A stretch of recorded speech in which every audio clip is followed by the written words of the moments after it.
नमस्कार दोस्तों, स्वागत है आपके अपने channel maths by Tanwar sir में। अपने एसएससी जीडी का प्रैक्टिस सेट एक पहला प्रैक्टिस सेट अपने कर लिया, उसमें अच्छे क्वेश्चन किए थे। आज अपना एसएससी जीडी 2025 के लिए प्रैक्टिस सेट दूसरा कर रहे हैं। रोज़ाना सुबह 9 बजे आपको ये वीडियो मिलेगी। प्रैक्टिस सेट अब कम से कम अपने 30 प्रैक्टिस सेट करेंगे। कंटिन्यू अपने मेरे साथ बने रहिए। आज का पहला प्रश्न है 1.75, 5.6 और 7 का एलसीएम और एचसीएफ ज्ञात कीजिए। सबसे पहले अपने क्या करना है, 1.75 इसका पॉइंट हटाएंगे, नीचे 2 जीरो आ गया 100। फिर 5.6 इसका पॉइंट हटाएंगे, नीचे 10 आ गया। 7/1 लिख दो, कुछ भी लिख सकते हैं अपने ना। अब सबसे पहले अपने क्या करना है, नीचे जीरो, यहाँ 2 है तो यहाँ पे भी ही 2 जीरो करेंगे। जीरो की संख्या समान करना है। यहाँ जीरो लगा दिया, ऊपर जीरो लिख दिया। यहाँ 2 जीरो लिखेंगे, ये जीरो हो गया, मतलब नीचे जीरो की संख्या समान हो गया। सबसे पहले अपने एलसीएम ज्ञात करेंगे। ऊपर की संख्या का एलसीएम 175, 560, 70 और नीचे की संख्या का एचसीएफ 100, 100, 100। ठीक है। अब ऊपर की संख्या का एचसीएफ ज्ञात करेंगे। 175, 560, 70 और नीचे की संख्या का एचसीएफ एलसीएम 100, 100, 100। ठीक है, ये हो गया अपना एचसीएफ, ये हो गया अपना एलसीएम। एलसीएम इसका कितना होगा, 75, 560 और 70 का एलसीएम हो गया 2800। ठीक है, और एचसीएफ कितना है 100, 100 तो ये 100, 2 जीरो से 2 जीरो कट, एलसीएम कितना आ गया 28, एलसीएम आ गया 28। अब एचसीएफ 75, 560, 70 का लगभग 35 से कटेंगे तीनों। 35 दूना 70, 35 560, 35 चौका 175 और एलसीएम कितना हो गया 100। ये 2 जीरो यहाँ से काटेंगे तो यहाँ पॉइंट, ठीक है, 0.35 एचसीएफ। अपना राइट आंसर होगा 28.28-0.35, राइट आंसर सी होगा। अपना अगला प्रश्न है, यदि 9.6 अनुपात 16 समानुपात 16.8 समानुपात 18 अनुपात x का मान ज्ञात कीजिए। ये दे रखा है 9.6 अनुपात 16.8 समानुपात 18 अनुपात x। समानुपात का फॉर्मूला आपको पता होगा कि a अनुपात b समानुपात c अनुपात d। ए का मल्टीप्लाई होगा डी से, बी का मल्टीप्लाई होगा सी से। A into D equal B into C. इसमें मान पुट करो, 9 into 6 into X, B into C 16.8 into 18। X बराबर कितना हो गया 16.8 इंटू 18 बटा 9.6। पॉइंट से पॉइंट कट हो गया, 24 इंटू 4 96, 24 सत्ता 168, ये हो गया 2 से पढ़े से ये 9 बार, 7 इंटू 9 बटा 2 63 बटा 2। इसको डिवाइड करेंगे, 2 3 6, 2 एकम 2, 0 5, 31.5, राइट आंसर होगा डी। ये सवाल ALP अभी 25/11/2024 की शिफ्ट 1 में आया हुआ है। अगला प्रश्न है अपना, मोहन ने 32,000 रुपये साधारण ब्याज पर उधार लिए और मदन ने वही राशि चक्रवृद्धि ब्याज ब्याज वार्षिक रूप से संयोजित पर उधार ली। 2 वर्ष के अंत में मदन को मोहन से 720 रुपये अधिक ब्याज देना पड़ा। 32,000 रुपये मूलधन था, जो साधारण ब्याज पे तो मोहन ने लिया और मदन को चक्रवृद्धि ब्याज पे दिया। ये 720 यहाँ क्या है, साधारण ब्याज और चक्रवृद्धि ब्याज का अंतर है, जो 2 वर्ष के अंत में। अब यहाँ पे क्या करेंगे, 2 वर्ष का ब्याज का अंतर का फॉर्मूला आता है ना, वो लगाएंगे यहाँ पे अपने कि R/100 under root D/P। Are यहाँ क्या है, रेट, 100 रूट डी क्या है, साधारण ब्याज और चक्रवृद्धि ब्याज का अंतर, पी से प्रिंसिपल। इसमें मान पुट करते हैं, R/100 बराबर रूट डी कितना है 720, प्रिंसिपल कितना है 32,000, एक जीरो से एक जीरो कट, ये 2 के पाड़े से जाएगा 36 बार, ये 2 के पाड़े से जाएगा 1600 बार। ठीक है, इस पे करते हैं R/100। ठीक है, रूट 36 का मान होता है 6, 2 जीरो का 1 जीरो, 16 का रूट कितना होता है 4। ठीक है, ये 2 के पाड़े से 3 बार, ये 2 के पाड़े से 20 बार, ये 20 के पाड़े से 5 बार। आर बराबर कितना हो गया 15%। जो रेट ऑफ इंटरेस्ट था वो 15%। इसका राइट आंसर होगा सी। अगला प्रश्न है अपना 21 स्थान पे अंक क्या होगा। 6374 की पावर है 1793, 625 की पावर है 317 इंटू 314 की पावर है 491। अब अपने आपको मैं रिमाइंड करवा देता हूँ कि यूनिट डिजिट जो भी निकालना है, अब जैसे मान लो 0, 1, 5 और 6 हो, मतलब ये जो संख्या हो लास्ट में, जैसे यहाँ पे 5 है, इसकी एनी पावर, मतलब जो भी पावर हो उससे अपने को कोई फर्क नहीं पड़ेगा, ये सेम ही संख्या आएगी वापिस। 0, 1, 5, 6 इसके ऊपर कोई भी पावर हो ये संख्या वापस हो। यहाँ पे 5 है ना, तो ये इसका पावर का कोई फर्क नहीं पड़ेगा, यहाँ वापस अपने 5 ही लिखेंगे। अब जैसे मान लो 4 है, 4 की अगर पावर है सम संख्या, तो अपने यहाँ पे कितने लिखेंगे 6 लिख देंगे, डिजिट यूनिट डिजिट 6 लिख देंगे। अगर मान लो 4 की पावर है विषम संख्या, तो वहां पे अपने लिख देंगे 4 का 4। जैसे यहाँ मान लो 4 की पावर है 1793, ये विषम संख्या है तो 4 ही लिखेंगे। 491 है तो 4 ही लिखेंगे। ठीक है, अब मान लो 9 की सम संख्या है, 9 की सम संख्या है तो अपने क्या लिखेंगे, यूनिट डिजिट 1 होगा। अगर 9 की विषम संख्या है तो यूनिट डिजिट कितना होगा 9। अब पीछे अपने कौन सी संख्या बच गई, पीछे बच गई 2, 3, 7 और 8। अगर इनकी कोई भी पावर हो, ठीक है, अपने क्या करना है, जो भी पावर होगी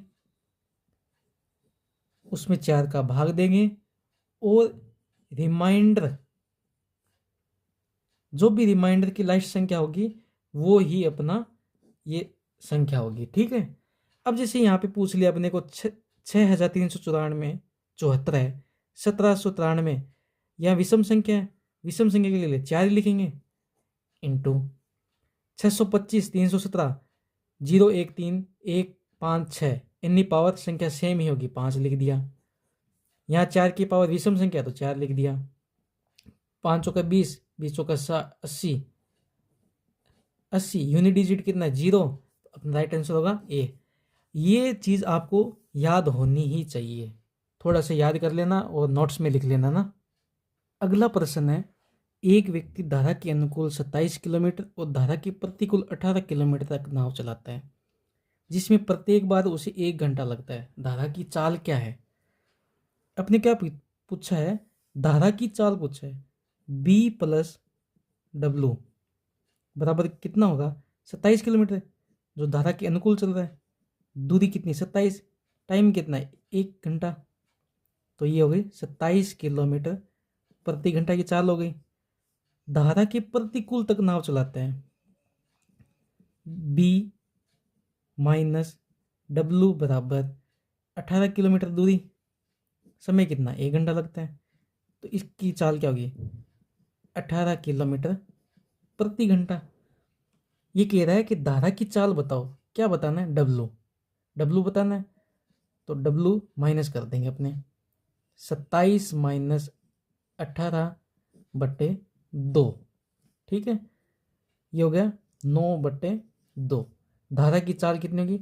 4.5 किलोमीटर प्रति घंटा। अगर ये पूछ ले कि बोट की चाल बताओ, तो बोट की चाल जुड़ेगी ना। कितना हो गया? 27 + 18/2, 8 7 5 1 45/2, मतलब ये हो गया 22.5 किलोमीटर प्रति घंटा। अगर धारा की चाल पूछी है तो 4.5 किलोमीटर प्रति घंटा हो गया। अगर बोट की चाल पूछी तो 22.5 किलोमीटर प्रति घंटा। अगला प्रश्न है, पानी और स्क्वाश को दो मिश्रण है। पहले मिश्रण में पानी स्क्वाश अनुपात 5:1 है, दूसरे में 3:1 है। इन्हें 3:2 के अनुपात में मिश्रित किया जाता है, तो अंतिम मिश्रण में पानी स्क्वाश का अनुपात कितना है? ये आरआरबी एएलपी टेक्नीशियन 2018 में प्रश्न आया हुआ है। ये मोस्ट इंपॉर्टेंट प्रश्न है, ये नोट्स में लिख लेना, ये प्रश्न आएगा एग्जाम में कि वाटर अनुपात स्क्वाश दे रखा है। पहला क्या है? 5:1 दे रखा है। दूसरा क्या है? 3:1। ठीक है, सबसे पहले अपने क्या करना है? इनका टोटल कर लेना है। 5 और 1 6 हो गया। इसका कितना टोटल? 3 और 1 4। ठीक है, इन दोनों का एलसीएम कितना होगा? 12। अब अपने इन दोनों को बराबर करना है, मतलब इसको बराबर करने के लिए मैं 2 से मल्टीप्लाई करूंगा, 6 दूनी 12, ये 4 दिए 12, ये बराबर हो गया। अब अपने को आगे क्या करना है? अनुपात में दिया 3:2, तो इसको मल्टीप्लाई कर दो 3 से, इसको मल्टीप्लाई कर दो 2 से, कर दिया। मतलब ये कितना हो गया? 2 × 3 6, 3 × 2 6। मैं इसको यहाँ पे भी काट सकता हूँ, लेकिन अपने को इसको आगे पूरा करेंगे जिससे आपको इजीली समझ आ जाए। यहाँ पे मल्टीप्लाई करेंगे 6 से, यहाँ पे मल्टीप्लाई करेंगे 6 से, ये मल्टीप्लाई होगा 6 से, ये मल्टीप्लाई होगा 6 से। तो पानी अनुपात स्क्वाश 5 × 6 30, 6 × 1 6, 3 × 6 18, अनुपात 1 × 6 6। ठीक है, कितना हो गया? इनको टोटल करेंगे 30 और 18 48, अनुपात 6 + 6 12, 12 का ये 4:1 आएगा अपना उत्तर। राइट आंसर होगा डी। अगला प्रश्न है, एक दुकानदार एक वस्तु का मूल्य उसके वास्तविक क्रय मूल्य से 37,000 रुपये अधिक अंकित करता है। यदि दुकानदार 20% छूट देने की बजाय 15% की छूट देता है तो उसे 7,500 रुपये अधिक मिलते हैं। क्रय मूल्य ज्ञात कीजिए। यहाँ पे 20% की छूट ना देकर वो 15% की छूट दे रहा है, तो उसको 7,500 रुपये का प्रॉफिट हो रहा है। मतलब 20% की छूट ना देकर 15% की छूट दे दी। इन दोनों का अंतर कितना है? 5% ही 7500 के बराबर है। ये तो कह रहा है ना कि 20% की छूट देने की बजाय 15%, मतलब 5% की छूट ना दी तो 7500 रुपये उसने अधिक कमा लिए। तो 1% बराबर कितना हो गया? ये 5 से काटेंगे तो ये हो गया 1500। 100 बराबर कितना हो जाएगा? 1.5 लाख। ये बोलोगे ना आप कि 100 बराबर 1.5 लाख हो गया। अब ये कह रहा है कि उसके वास्तविक क्रय मूल्य से 37,000 रुपये अधिक अंकित करता है, तो अपने को क्या, ये मार्क प्राइस हो गया, मतलब उसने अंकित किया था। अपने को क्या सीपी ज्ञात करना है ना, कॉस्ट प्राइस।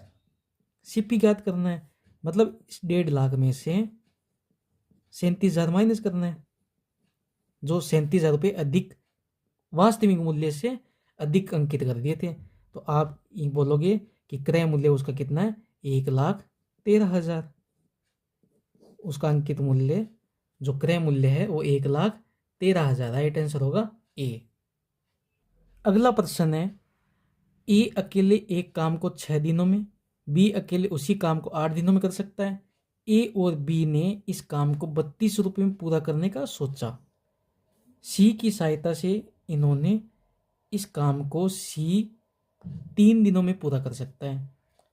सी को कितना भुगतान करना होगा, सी को कितना भुगतान, मतलब ये मोस्ट इम्पोर्टेंट प्रश्न है।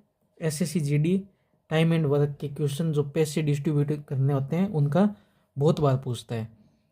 मतलब ए 6 दिनों में काम करता है, बी उसी काम को 8 दिनों में करता है, ए प्लस बी प्लस सी ये तीनों मिलकर इस काम को करते हैं 3 दिनों में। इनका एलसीएम बताओ कितना होगा, 24। ठीक है, अब ए की क्षमता कितनी होगी, 4, बी की क्षमता कितनी होगी, 3, और सी की क्षमता कितनी हो जाएगी, 8। अब ए प्लस बी प्लस सी, 4 प्लस 3, 4 3 7, इन दोनों ने मिलकर कर दिया। यहाँ क्षमता कितनी 8 थी, ये 1 होगा यहाँ पे, क्योंकि 4 और 3 7, 7 तो इन दोनों ने मिलकर कर दिया, तो सी ने कितना एक ही काम किया ना, तो इनका हो गया 8। ठीक है, अब 1 अनुपात बी अनुपात सी, 4 अनुपात 3 अनुपात 1, टोटल कितना क्षमता हो 8। ए और बी ने इस काम को करने को 3200 रुपये में ठेका लिया, 3200 भाग 8, 8 चौके 32, 400 रुपये। ठीक है, अब सी ने, सी के कितने, सी बराबर 1 है, 1 इंटू 400, तो कितने, सी को कितने रुपये मिले, 400 रुपये मिले सी को, 4, सी बराबर 400 रुपये। अगला प्रश्न है अपना, रिया 25% का लाभ अर्जित करते हुए 35,000 में एक लैपटॉप बेचती है। वह 30% लाभ अर्जित करना चाहती है, तो उसे लैपटॉप किस मूल्य पर बेचना चाहिए। परसेंटेज का क्वेश्चन है प्रॉफिट एंड लॉस में। मतलब जो रिया का सेलिंग प्राइस है एसपी 125%, मतलब 100 में खरीदा होगा तो 25% लाभ पे 125% हुआ। फिर ये कह रही है कि 30% लाभ अर्जित करना चाहती है, मतलब 100 में खरीद के 130 में बेचना चाहती है, मतलब 130%। अब इन दोनों का अनुपात निकाल लेते हैं, 25 से ये कटेगा 25 बार, और 25 से ये कटेगा 26 बार।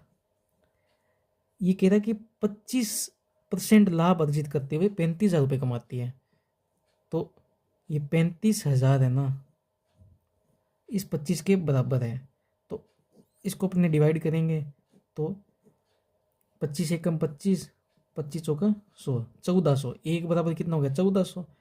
अब ये 26 है ना, ये 30% लाभ अर्जित करना चाहती है तो कितने बेचेगी, तो 26 इंटू 1400, इसका अपना मल्टीप्लाई करेंगे,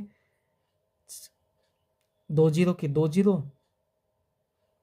फिर इसका मल्टीप्लाई होगा 26 का हो गया 4, 26 और 10 36, 36,400 रुपये, इसका राइट आंसर होगा बी। अगर वह 30% लाभ अर्जित करना चाहती है तो 36,400 में उसको बेचना पड़ेगा। मतलब 25% लाभ कमाना चाहती है तो एसपी विक्रय मूल्य कितना 125%, 30% लाभ अर्जित 130%, इसका कट किया अनुपात में तो 25 अनुपात 26 आया। ये 25 बराबर 35,000 है, तो एक बराबर कितना हो गया 1400। अब 1400 को मल्टीप्लाई 26 से करेंगे तो 36,400 आएगा। अगला प्रश्न है, किसी वस्तु पर कर में 20% की कमी की जाती है, उसका खपत पर 15% की वृद्धि हो जाती है, तो कर राजस्व पर क्या प्रभाव पड़ेगा। ऐसा क्वेश्चन आता है ना, तो अपने क्या करना है, जो टैक्स है 20% की कमी, 20% की कमी मतलब 1/5, और खपत कंजप्शन 15% की वृद्धि, तो मतलब 3/20। अब इसको रेशियो में करते हैं अपने, जो टैक्स है 20% की कमी 5 से कितना हो गया 4, और जो खपत है वो 15% की वृद्धि, मतलब 20 से हो गई 23। अब राजस्व कार्ड निकालना अपने को, मतलब इनका मल्टीप्लाई करना है, 20 पंजे 100 और 23 इंटू 4 92। इन दोनों का अंतर कितना है? 8%। मतलब 8% की कमी। 100 से 92 हो गई तो 8% की कमी हो गई राजस्व में। यही उत्तर होगा। अगला प्रश्न है, ए तथा बी ने क्रम से 1,85,000 तथा 2,25,000 की पूंजी निवेश करके एक व्यापार शुरू किया। बी ने 9,000 का लाभ प्राप्त किया, तो ज्ञात करें व्यापार में कुल लाभ कितना हुआ। ऐसे प्रश्नों में अपने ध्यान देना है कि अगर पूंजी निवेश करते हैं कोई व्यापार में, एक आदमी, दो आदमी या तीन आदमी स्टार्टिंग से लेके अंत तक एक साथ ही रहते हैं, तो उनके जो लाभ होगा ना, वो मतलब इनका अपने रेशियो निकालते हैं कि ए अनुपात बी, इनका रेशियो निकालते हैं। 1,85,000 अनुपात 2,25,000, 3 जीरो से 3 जीरो कट, ये 5 के पाड़े से कट जाए, 5 3 15, 3 5 7 35, ये 3 के पाड़े से कट जाएगा, 5 चौके 20, 2 5 5 25 45। मतलब ये इनका लाभ है ना, ये पूंजी है ना, पूंजी का अनुपात यही है, अपने लाभ ही होगा। ठीक है। अब ये कह रहा है कि बी को 9,000 का लाभ प्राप्त हुआ, अपने कह रहे हैं 45 रुपये प्राप्त हुआ, तो 45 बराबर 9,000, तो एक बराबर कितना हो गया? 45 दूना 90, 200। अब ये कह रहा है ज्ञात करें व्यापार में कुल लाभ कितना हुआ। व्यापार में कुल लाभ, तो ए प्लस बी बराबर 37 प्लस 45, तो ये कितना हो गया? 5 7 12, 1 82, तो 82 इंटू 200, तो इसका मल्टीप्लाई करेंगे, 2 0 2 0, 82, 2 इंटू 4 4 और 2 इंटू 16, 16,400 रुपये का लाभ प्राप्त हुआ है। 16,400 राइट आंसर होगा बी। अगला प्रश्न है, यदि एक समबाहु त्रिभुज की दो भुजाओं का योग 16 सेंटीमीटर है, तो तीसरी भुजा ज्ञात कीजिए। अब समबाहु त्रिभुज क्या होता है? जिसकी तीनों भुजाएं बराबर होता। ठीक है। अब इसकी तीनों भुजाएं कैसे बराबर होगी कि भाई ये भी ए है, ये भी ए है, ये भी ए है, तो ये कह रहा है कि 2a बराबर 16 है। मतलब दो भुजाओं का योग 16 है, तो 2 से 2 कट गया, ए बराबर 8, तो ये भी 8 है, ये भी 8 है और ये भी 8 है।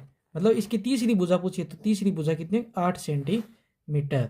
राइट आंसर होगा सी। अगला प्रश्न है, 840 मीटर की एक वृत्ताकार दौड़ में ए और बी समान समय पर समान दिशा में समान बिंदु से क्रम से 6 मीटर सेकंड और 12 मीटर सेकंड की चाल से दौड़ना आरंभ करते हैं। वह अगली बार कितने समय बाद मिलेंगे? मतलब ये सापेक्ष चाल हो गई, मतलब समान ही समय है, समान ही दिशा है। समान दिशा है तो इसी दिशा में तो ए जा रहा है और इसी दिशा में बी जा रहा है। ठीक है, तो ये होगी सापेक्ष चाल। तो समय बराबर क्या होगा? दूरी, दूरी कितनी? 840 मीटर। और सापेक्ष चाल है, घटेगी या बढ़ेगी? घटेगी। सापेक्ष चाल है ना, अगर विपरीत दिशा में चाल होती तो वो जुड़ती। मतलब 12 माइनस 6, 840 बटा 6, तो ये हो गया, काटेंगे इसको, 6 कम 6, 6 चौका 24, 0। मतलब 140 सेकंड के बाद ये एक दूसरे को मिलेंगे। राइट आंसर होगा सी। अगला प्रश्न है, सरलीकरण करना है। 21 माइनस 4.9 भाग 7 दे रखा है, ये मैं लिख देता हूँ। 21 माइनस 4.9 भाग 7 प्लस 3.9 इंटू 0.4 प्लस 0.9, इसका सरलीकरण करना है अपने को। मतलब 21 का 21 लिख देते हैं, माइनस इसको भाग देंगे, 7 7 49 होता है, 0.7 लिख देते हैं, प्लस इन दोनों का मल्टीप्लाई 39 चौका हो गया 156, 156, तो 2 के बाद पॉइंट लगेगा, एक यहाँ पॉइंट है, एक यहाँ पॉइंट है, तो ये 2 पॉइंट यहाँ लग गया, प्लस 0.9। ठीक है। अब अपने करते हैं, प्लस प्लस को जोड़ देते हैं और माइनस को घटा देंगे, तो 1.56 और 0.9 को जोड़ते हैं, 6 और 9 4, 9 5 14 1 और 2, 2.46, 21 और 2.46 हो गया 23.46 माइनस 0.7, तो ये हो जाएगा 0.7 घटाएंगे तो 22.76, राइट आंसर होगा सी। अगला प्रश्न है 3 वर्ष पहले एक व्यक्ति की आयु उसके छोटे भाई की आयु से 6 गुनी थी। 8 वर्ष बाद व्यक्ति की आयु उसके छोटे भाई की आयु से 2 गुना से 3 वर्ष कम हो गई। व्यक्ति और उसके छोटे भाई की आयु, ऐसे प्रश्न आते हैं ना, तो इसको ऑप्शन टेस्ट करेंगे तो बहुत इजी तरीके से होगा। अपने को क्या पूछा है, व्यक्ति फिर छोटे भाई की पूछी है, मतलब 3 वर्ष पहले एक व्यक्ति की आयु उसके छोटे भाई की आयु से 6 गुनी थी। पहले व्यक्ति की आयु उसके बाद छोटे भाई की, तो ये 12 वर्ष और 4 वर्ष, मतलब 3 वर्ष पहले। इस 12 में से अपने 3 माइनस करते हैं तो ये हो जाता है 9, और छोटे भाई की 4 में से 3 माइनस करते हैं ये 6 गुनी नहीं है, तो ये ऑप्शन नहीं होगा। फिर अपने ये ऑप्शन करते हैं 5 वर्ष और 15, व्यक्ति तो 5 वर्ष का हो गया, छोटे भाई 15 वर्ष के, तो ये भी ऑप्शन नहीं होगा। डी भी ऑप्शन नहीं होगा क्योंकि 4 वर्ष दे दिया व्यक्ति।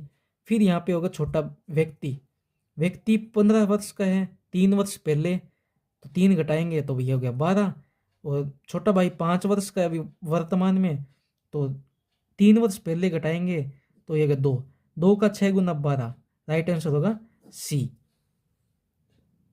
अगला प्रश्न है एक धनराशि चक्रवृद्धि ब्याज की दर से 15 वर्ष में स्वतः दुगनी हो जाती है, उसी ब्याज की दर पे ये कितने वर्षों में 4 गुनी हो जाएगी। अब आपको पता है चक्रवृद्धि ब्याज दुगनी चलता है, मतलब ये कह रहा है कि 2 गुना कितना, 2 गुना का मतलब हो गया 2 की पावर 1 बराबर 15 वर्ष में हुआ है, ठीक है। अब ये कह रहा है 4 गुना करना है, 4 गुना का मतलब हो गया 2 की पावर 2। अब आपको कुछ नहीं करना, ये 2 की पावर 2 है ना, ये पावर का मल्टीप्लाई करना है 15 से, 2 इंटू 15, मतलब 30 वर्षों में 4 गुनी हो जाएगी। इसका राइट ऑप्शन होगा बी, 30 वर्ष। अगला प्रश्न दिया आपको, एक आयत की भुजाई 8:10 में है, उसका परिमाप 90 सेंटीमीटर है, इस आयत का क्षेत्रफल ज्ञात करना है। अब भुजा दे रखी है 8:10, अपने इसको ऐसे भी लिखते हैं 8r बराबर 10r, ठीक है। तो अब इसका परिमाप दे रखा है, परिमाप बराबर क्या होता है 2l प्लस बी, तो l कितना है 8r प्लस 10r बराबर परिमाप दे रखा है 90, तो ये हो गया 18, 18 दूनी 36, 36r बराबर 90। तो इसको काटेंगे, ये 2 के पाड़े से जाएगा 18 बार, 2 एकम 2 और 1 ये 18 बार, ये जाएगा 45 बार, तो r बराबर कितना हो जाएगा 5/2। अपने को पूछा क्या, आयत का क्षेत्रफल, एरिया, एरिया पूछा है ना, तो r का मान यहाँ रखेंगे 8 इंटू 5/2, 2 से ये जाएगा 4, तो ये हो गया 20, फिर ये 10 इंटू 5/2, ये 5, 25, एरिया निकाल, लंबाई इंटू चौड़ाई, 20 इंटू 25, 25 दूना 50 और 500 सेमी स्क्वायर, ये राइट आंसर होगा 500 सेमी स्क्वायर, राइट आंसर होगा डी। अगला प्रश्न है 2 नल पी और क्यू अकेले एक टंकी को क्रम से 10 और 12 घंटे में भरते हैं। यदि दोनों नलों को 9 बजे खोला जाए और ठीक दोपहर 3 बजे तक टंकी को पूरा भरने के लिए पी को कितने बजे बंद करना होगा। आज का इंपॉर्टेंट प्रश्न है, ये ध्यान में रखना, एग्जाम में आ सकता है। जो पी नल है वो 10 घंटे, ठीक है, और जो क्यू नल है वो 12 घंटे में भर सकते हैं। इन दोनों का एलसीएम कितना हो गया 60। अब पी की क्षमता कितनी है 10 इंटू 6, 60, 12 पंजे 60, ठीक है। अब ये कह रहा है कि 9 बजे नल को खोला गया, 9 बजे नल को खोला गया और 3 बजे बंद कर गया, ठीक है, टंकी पूरा भरने के बाद बंद। तो ये 6 घंटे कौन सा नल है जो 6 घंटे तक कंटिन्यू टंकी भरने के बाद भी चलता रहा था। अपने यहाँ पे करते हैं क्यू से, मतलब जो क्यू बराबर है, यहाँ पे क्यू कितना है 5, तो यहाँ पे 6 × 5, अगर क्यू नल है वो 6 घंटे चला और 5 की क्षमता से चला तो ये 30 काम कर गया, मतलब 60 काम करना था तो 30 काम क्यू ने कर दिया। अब ये क्या है कि बच्चा काम है जो 60 में से 30, अब 30 काम करना है पी को, ये 30 काम करेगा पी, ठीक है। तो पी बराबर 30/6, ये क्षमता 6 है ना, तो ये हो गया 5। जो 5 घंटे है वो पी चला था, मतलब 9 AM + 5 हॉर, इसमें अपने जोड़ देंगे 9 और 5 को जोड़ेंगे, कितना हो गया दोपहर के 2 बजे। दोपहर के 2 बजे पी नल को बंद करेंगे। इसी के साथ अपने मिलते हैं कल सुबह वापस 9 बजे। जितने भी मैं क्वेश्चन करा रहा हूँ आप कंटिन्यू उसकी प्रैक्टिस करते रहना, एग्ज़ाम में आएंगे, और अपने साथ जुड़े रहिए। और कल सुबह 9 बजे वापस मिलते हैं अपने।